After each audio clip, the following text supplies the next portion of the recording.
I wanted to take a quick look at a moment from Tobias Wolff's In Pharaoh's Army. Wolff was born in 1945 as a writer and essayist. This In Pharaoh's Army is his second memoir. Was a finalist for the National Book Award in 1994 when it came out. It's an account of many of his experiences in Vietnam, where he served from 1967 to 1968 as a member of an American Special Forces unit. He studied Vietnamese for a year in Washington, D.C. before he served in Vietnam, and spent 1 year in the war, returned home, and the chapter that I scanned is a little bit about kind of his first days back and out of uniform and reintegrating into American society. And I want to look a little bit at remembering stories or remembering the war through the war story. And I'd like you to start on the handout. Let's just start on page 204, if you would. I think and I'll set the scene. He's been bouncing around in California, and he's on his way out on a date, and he meets this woman. They go see a movie, and then he takes her to a bar where he meets a couple of other American soldiers, and they start talking about the war. So I'd like to just, if you could, quickly read from page 205 to 209. Some folks have wondered whether or not In Pharaoh's Army is actually a war memoir, because it's so strangely focused, I think is maybe the best way of putting it. It is not really interested at any point in giving you this kind of long narrative description of an individual's experience in wartime. It is, I'll borrow your word, fractured in a way, in its own way. So I think that experience does suggest something about perhaps the speaker's temperament, right, or perspective. What else? What's going on in this selection? What's he up to? I think he's trying to make some transitions from being in the war to going back to quote unquote normal life. Yeah. He's having a nice date with a nice young woman, and he winds up going into a dive bar, and unfortunately he encounters his old service member colleagues who act like assholes, and kind of bring that out in here as well. Yeah. So I feel like it's a very unfortunate encounter. Him taking the first steps to maybe put the war behind him, and I guess it was one would be I forgot which Al Pacino movie it was. Yeah, they pony that in. Godfather 2. But this is these other soldiers that show up, right? Later on, what is it? Sleepy and Dickie. They're his colleagues from the bar. So he didn't know them when they were serving overseas. He meets them while they're all kind of back and milling around in town, waiting to go figure out what they're going to do next. So they're kind of part of his drinking dive bar community. So this is on 207 here, and we're going to stick with this moment where Joaquin's directed our attention. As soon as I started the story, I knew I shouldn't tell it. Right? All right, so we're already in this kind of confessional mode. It was a story about Captain Kale wanting to bring the Chinook into the middle of the hooches and me letting him do it. And this is the part. What does that mean, to bring the Chinook into the middle of the hooches? The helicopter, a hooch is where someone lives. Usually, Was it like a tent or something's not a very strong structure, just something with a covering on it. So this is right. So what we're talking about is an area, and in this case, it's a small village with very hastily built, poorly constructed, maybe poor as in the because of the material that's available, dwellings, right? The slang term that he's using are hooches, right?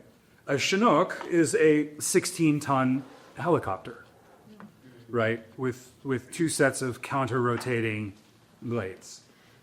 When it lands, should you bring it down in the middle of the hooches? No. Because why? Probably someone is living in the. And you'll destroy it. You're destroying it. Yeah. Right. The aircraft is so large, it produces so much rotor wash that it destroys this village, effectively. And it's the me letting him do it. So he's with an inexperienced officer who's trying to bring an American helicopter into an area where they're working. And Wolff knows that this helicopter is too big to land in this area. But he lets this other American officer do it. And what's the funny part? I say that with the bitterest of irony. They destroy the village. They destroy the village, right? And as he's telling this story, I couldn't find the right tone. My first instinct was to make it somber and regretful, to show how much more compassionate I was than the person who had done this thing.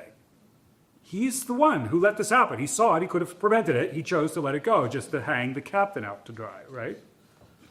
How far I'd evolved in wisdom since then, but it came off sounding phony. I shifted to clinical deadpan exposition. This proved even less convincing than the first pose, which at least acknowledged that the narrator had a stake in his narrative. The neutral tone was a lie, also a bore. How do you tell such a terrible story? Right? And then we should skip on onto 208, right? Where he recognizes, in fact, that his girlfriend isn't even interested in this story, right? I looked over at Jan, bottom of 208, and saw her watching me with an expression so thoroughly disappointed as to be devoid of reproach. I didn't like it. I felt the worst creative anger, the anger that proceeds from shame. So instead of easing up, I laid it on even thicker, playing the whole thing for laughs, as cruel as I could make them, because after all, Dickie had been there. And what more than that could I ever hope to have in common with her? For whom is he telling this story?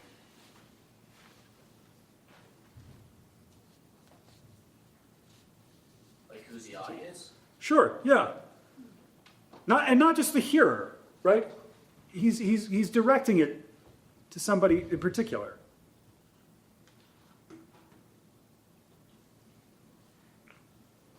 It's in a way a confessional. Yeah. He needs to get it. Oh, good. All right. So he knows he shouldn't, but he feels maybe he needs to.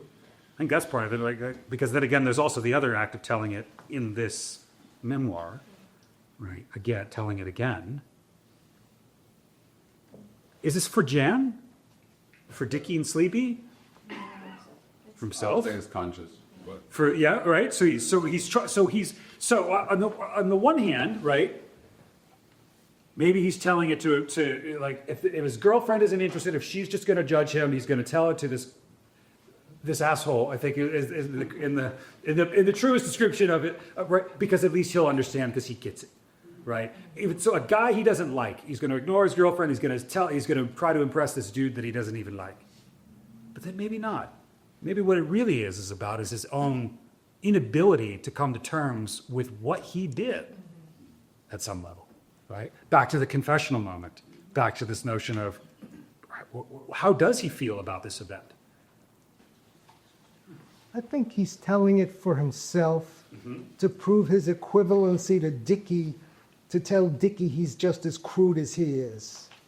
Okay, so kind of like bravado or machismo. He's going to say Dickie has been boasting about his own war exploits, and he needs something.